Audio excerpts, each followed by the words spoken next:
दोस्तों सभी जियो रिटेलर भाइयों के लिए सिम एक्टिवेशन के अंदर एक बहुत बड़ा बदलाव हो चुका है, यानी कि 10 दिसंबर के बाद या यूँ कह लीजिए 8 दिसंबर के अंदर ये बड़ा बदलाव हुआ है। अगर आप एक जियो रिटेलर हैं, सिम एक्टिवेशन का काम करते हैं जियो पॉस लाइट के अंदर या जियो पॉस प्लस के अंदर, तो अब आपका यहाँ पर कमीशन घट चुका है। कमीशन जो घटा है वो सभी रिटेलर भाइयों के लिए हाल ही में ही घटा गया है, यानी कि अब यहाँ पर आप देख सकते हैं मैंने एक चार्ट अपने आपको सेंड किया है सिम एक्टिवेशन के, यहाँ पर मैंने किया था। तो सिम एक्टिवेशन करने के बाद मैं उस चार्ट को आपको दिखा देता हूँ मुझे कितना कमीशन मिला, आपको कितना कमीशन मिलने वाला है नए सिम एक्टिवेशन पे। अगर आप एक सिम एक्टिवेशन का काम करते हैं और जियो पॉस प्लस के अंदर आपने रजिस्ट्रेशन कर रखा है, आईडी वगैरह ओके कर रखी है, और यहाँ पर वो रजिस्ट्रेशन होने के बाद सिम एक्टिवेशन आप कर रहे हैं, तो अब आप ध्यान रखिएगा कस्टमर से आपको ज़्यादा चार्ज लेना है, क्योंकि जो नया चार्ट आया है उसके अंदर मैं आपको खोल के दिखा देता हूँ डायरेक्ट। यहाँ पर मैंने आप व्हाट्सएप पर खोल लेता हूँ इस चार्ट को, और यहाँ पर चार्ट को ओपन करता हूँ, और ओपन करने के बाद आप देख लीजिए ये जो चार्ट आया है इसके अंदर मैंने अभी सिम एक्टिवेशन जो किया था उसके अंदर मुझे ये कमीशन मिला है।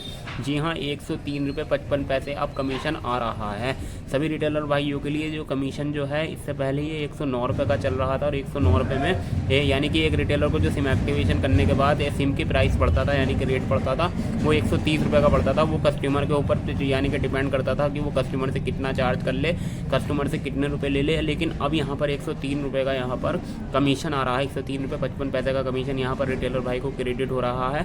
तो यहाँ नहीं कि यहाँ पर TDS कट रहा है, आप देख सकते हैं यहाँ पर TDS कटा है, और TDS अभी अभी लागू हुआ है, इससे पहले TDS नहीं कटता था, अब TDS कटने लगा है। सभी रिटेलर भाइयों को ध्यान रखना है सिम एक्टिवेशन से पहले, यानी कि अगर वो सिम एक्टिवेशन कर रहे हैं तो कस्टमर से आप इसका चार्ज अलग से लें, यानी कि अगर आपको अपने रेट वगैरह बढ़ाने हैं तो बढ़ा के लें, या कस्टमर से साफ साफ कह दें भाई अब इतने का नहीं पड़ेगा, पहले इतने का पड़ रहा था मैंने इसलिए इतने का दे रहा था, लेकिन अब इतने का नहीं पड़ रहा है। जैसा कि मैंने आपको यहाँ पर दिखा दिया 103 रुपये 55 पैसे इस वक्त कमीशन आ रहा है। अगर आप एक नया सिम एक्टिवेशन करेंगे तो 103 रुपये 55 पैसे आपके अकाउंट में क्रेडिट होंगे। अब आपके ऊपर डिपेंड करता है कि कस्टमर से आप कितना चार्ज करते हैं। मुझे नया अपडेट आपको बताना था, मैंने बता दिया। वीडियो को लाइक कीजिएगा, चैनल को सब्सक्राइब, बेल आइकन को जरूर दबाइएगा अगर आपको वीडियो अच्छा लगा हो।